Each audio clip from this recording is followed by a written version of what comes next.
So this is in Kenya. We used to go out to places like Kenya to practice landing in dust. Because when you land in dust and you get close to the ground, it all flies up and gets in your face and you can't see where you're going. It's like landing in the middle of a snow globe that someone's just shaken up, okay?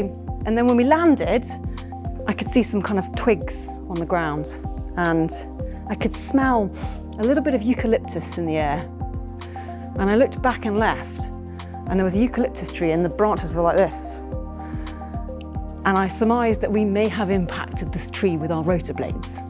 So we looked inside, everything seemed to be performing normally, all the cockpit instruments were doing their thing. We got airborne, we did a bit of this and a bit of this, still flying fine. Must have got away with it. So we carried on flying and we flew the rest of the mission.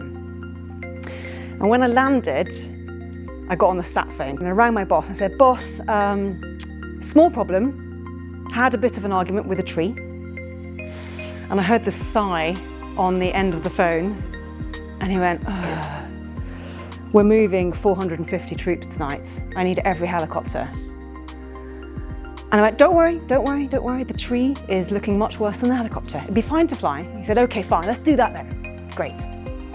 So that was the plan, was we were gonna fly this helicopter. And then one of my colleagues went out to look at this helicopter and he came back and he said, "I'd just like you to explain on what planet you think this aircraft is airworthy." So quick physics lesson. This is what a rotor blade looks like as a cross-section. And it creates lift because the air has to go faster over the top than the bottom, which means that it creates low pressure, which means it creates lift. The point is that the shape of the wing is quite important. And that's what a healthy wing would look like in a helicopter. Here's what mine looked like. But I've managed to convince myself that wasn't a problem. So naturally there was an inquiry afterwards and they said, "We're interested to know kind of how you ended up hitting the tree, but we're really interested to know why you thought it was okay to keep flying." I'll be honest with you, the minute I saw the twigs on the ground, I knew I had messed up. But I couldn't bear to admit it because I was so embarrassed about what I'd done. And I was so embarrassed I'd let my student hit this tree that I created this whole narrative in my head that it hadn't happened.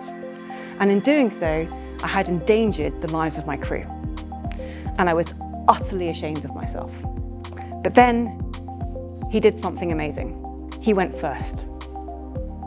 And he said to me, "Sarah, I owe you an apology because I put pressure on you to fly tonight and that must have been hard for you." Now, I don't think he needed to apologize, but I do remember thinking in that moment, I think that's really brave. And I'd like to be brave too. So my point is that I don't think people need to feel safe. I think people need to feel brave. And so I decided to be brave. And I gave my very first speech to the whole squadron. And I told them about why we'd hit the tree, but I also told them about my bigger error, which was to not admit to myself what I'd done and put the lives of my crew at stake. And what I found was that rather than a lot of this, which interestingly is what some of you look like now, but what I was getting was this, and people were nodding. It's as if they were saying, "Yeah, I could see myself doing that." And then when I finished and I said, "Any questions?"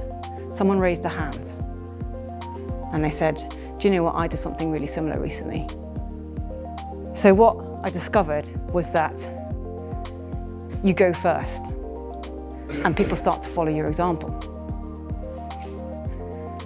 We don't wait for the conditions to be perfect to share our failures or to do something brave. We go first and we share a mistake that we made with our team or our loved ones and see how people will start to follow your lead.